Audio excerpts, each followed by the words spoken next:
Mela, il-Verona jiġu meluba wkoll, Verona wieħed Inter 3, logħba li ħanejdu hekk jiena fil-preview li għamilt ta' qabel il-logħba użajt il-hashtag trasfer ta' insidjoża u fil-fatt sa ċertu punt hekk kienet biss l-aħħar acquist tal-Inter Joaquin Correa, also known as El Tucu, irnexxielu jiskurja dopjetta li bija ħadna 3 punti li diġà f'din il-fażi tal-kampjonat inħoss li huma 3 punti importantissimi għal dik illi anki fid-dawl ta' dak li rajna u ġara llum il-tluq ta' Cristiano Ronaldo min-naħa ta' Juventus kważi nista' ngħid li hija pass importanti lejn it-triq skudetto lejn il-ħolma tat-tinistilla, imma fuq dik għandna tfatal ħafna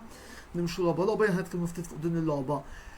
Bdejna tajjeb, u mbagħad għamel il-froġa tas-soltu dak il-bravo u ħanuża din il-kelma biss għax irbaħna Samir Handanovic illi bħalma qed ukoll ġewwa l-Inter Club Malta fil-ħin tal-mistri jiena lija ma nafx aħna nistennew biex nġibu gowler ieħor jew kellha nagħtu ċans dak il-jonu tradu li tant ilna ngħidu bih.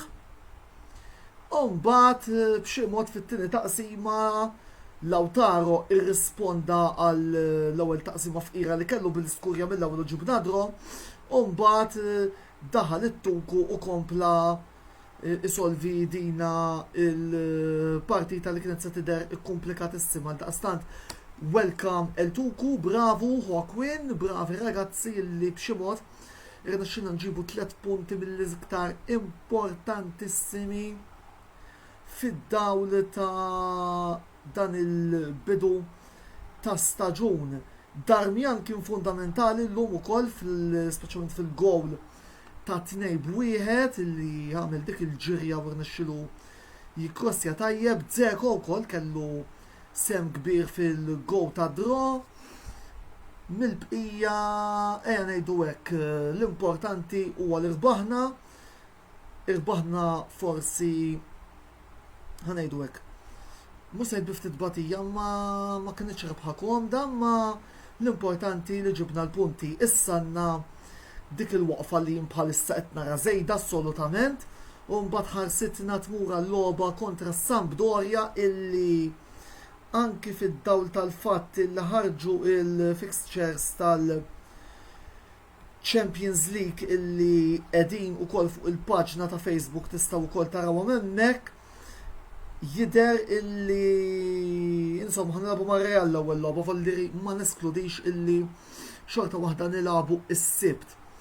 Biss issa nistennew il-bidu tal-ġimgħa d-dieħla biex naraw naqal fixtures kif se joħorġu sa Diċembru.